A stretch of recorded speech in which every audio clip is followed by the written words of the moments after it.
As famílias geram ódios e amores, vitórias e derrotas, saudades e rancores.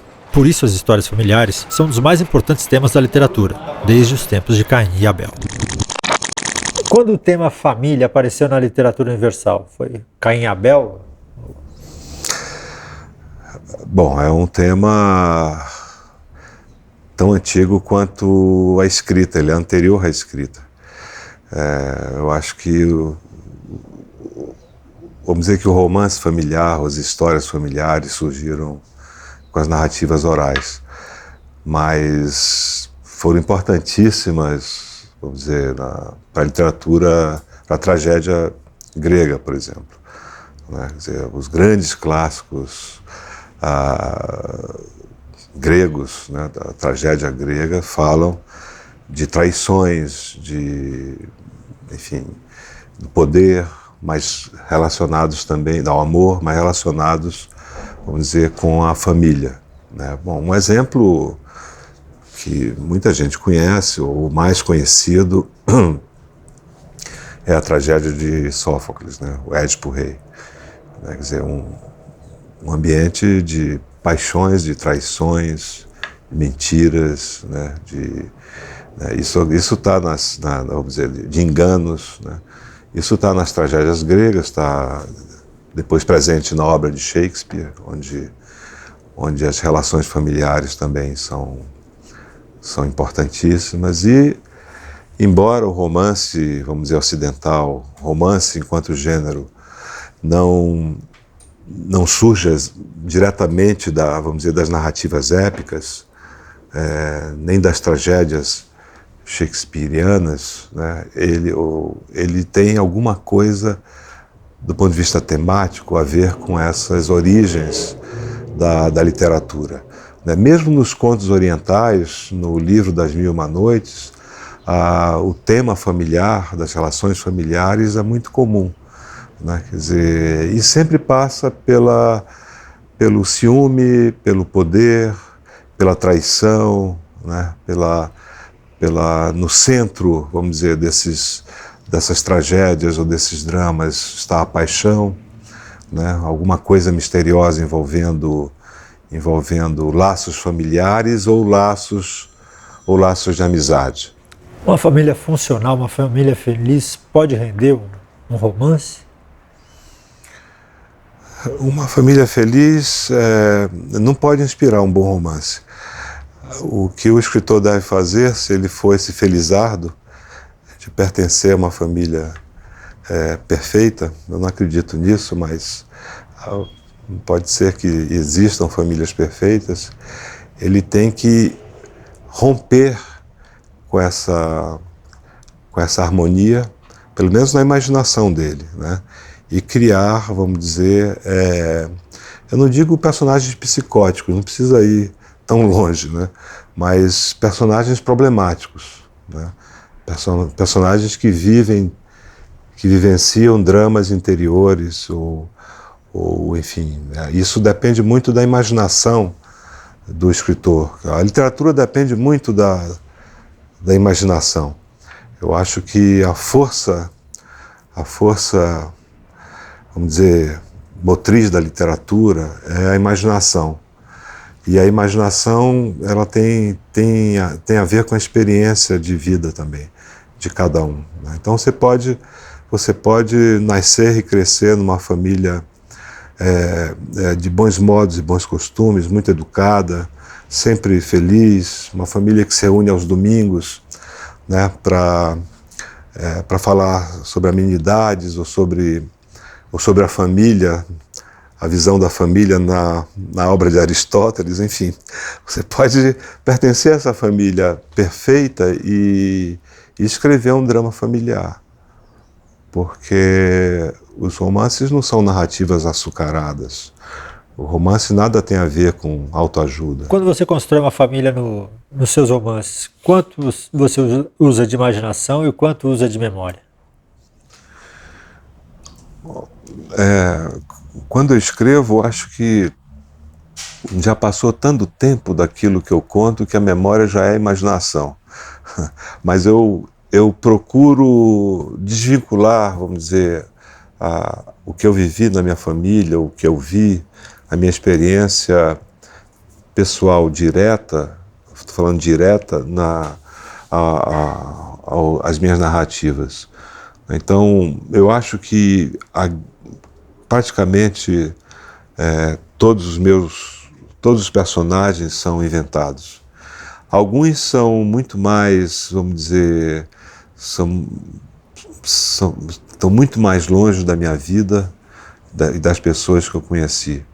Né? Mas alguns dos personagens, por exemplo, eu poderia reconhecer como alguém da minha família. Né? Por exemplo, o Halim, do Dois Irmãos, é um personagem, isso eu não tenho nenhum problema em falar, que enfim, foi inspirado pelo meu pai. Né? Mesmo porque meu pai tinha acabado de morrer quando eu comecei a escrever o Dois Irmãos. Outros personagens são inspirados em personagens de outros romances também, e de pessoas que eu convivi, e também personagens de outros romances. Né? Isso aconteceu com a Domingas, dos Dois Irmãos. Né? Enfim, eu acho que não é bom você construir um personagem pensando numa pessoa, ou pensando numa única pessoa. Eu acho que a questão vamos dizer, a imaginação, ela exatamente expande o que há de certeza na memória, se é que há certeza em alguma lembrança. Será que no Brasil o Nelson Rodrigues não conseguiu uma virada assim, no tratamento da família? Sim, mas como dramaturgo, né? Sim, eu acho que ele captou, acho que ele interiorizou, assimilou, como nenhum dramaturgo brasileiro, vamos dizer, as mesquinharias, as taras, né? O sofrimento, né? As traições, enfim, toda uma gama de sentimentos humanos que não pertencem só à classe média. O mundo dele vamos dizer, esse recorte de uma classe média, né, baixa, né? Mas eu acho que isso está em Shakespeare também. Isso está na grande dramaturgia, nos grandes dramaturgos, está no grande teatro, nas grandes narrativas. Ele estava falando da virada para a modernidade. Eu acho que ele captou exatamente esse momento de inflexão da sociedade brasileira, da modernização da sociedade brasileira. Na literatura brasileira, você não acha que é um tema tão fundamental, que a todo família mundo sofre, irmãos e pais principalmente, que são os nossos primeiros inimigos. A gente não devia ter mais histórias contando isso, explorando esse tema? Eu acho que sim, eu acho que é um tema que podia ser muito mais explorado, muito mais... inclusive, mas eu acho que a contingência no Brasil, as circunstâncias da vida brasileira, parece que quase forçam, ou obrigam, ou conduzem muitos escritores a falar da violência e a escrever uma espécie de literatura que, enfim, que não passa pela subjetividade, que não passa pela reflexão ou por um tipo, vamos dizer, de abordagem mais reflexiva, né? Em que os sentimentos também estejam implicados. Você consegue ver um marco onde teve uma grande mudança no tratamento da família, na ficção? Seja um escritor ou um tempo? Eu acho que uma das grandes viradas da literatura, a meu ver, foi a obra de Proust, Marcel Proust. Porque ele fala da família, mas ele está falando de toda a sociedade francesa, porque aí, vamos dizer, é uma família imensa, é uma família tentacular, né?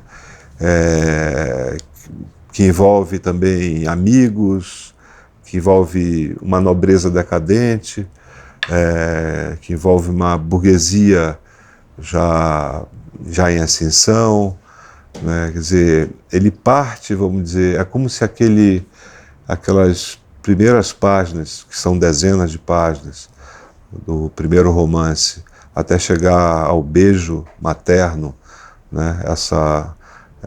Esse desejo de ser beijado pela mãe, essa alucinação em torno dessa espera, esse sonho em torno dessa espera, se espraiasse por toda a sociedade francesa. Quer dizer, há aí vamos dizer, um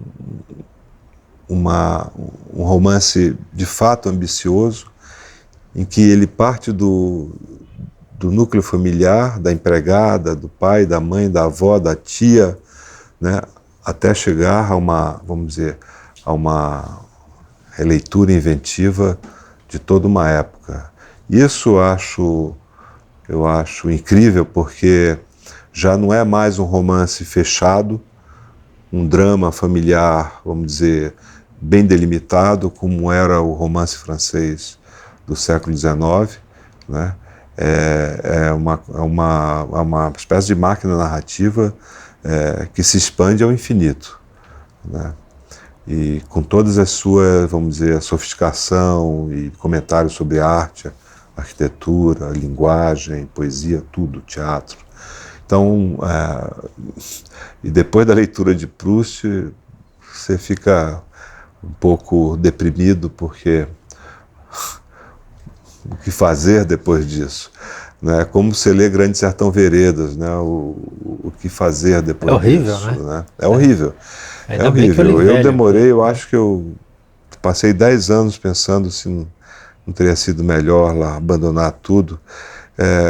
São obras inibidoras, né? Que têm um grande, vamos dizer, poderosas do ponto de vista da linguagem, de tudo. E talvez por isso também eu escreva pouco, né? Porque não vale a pena.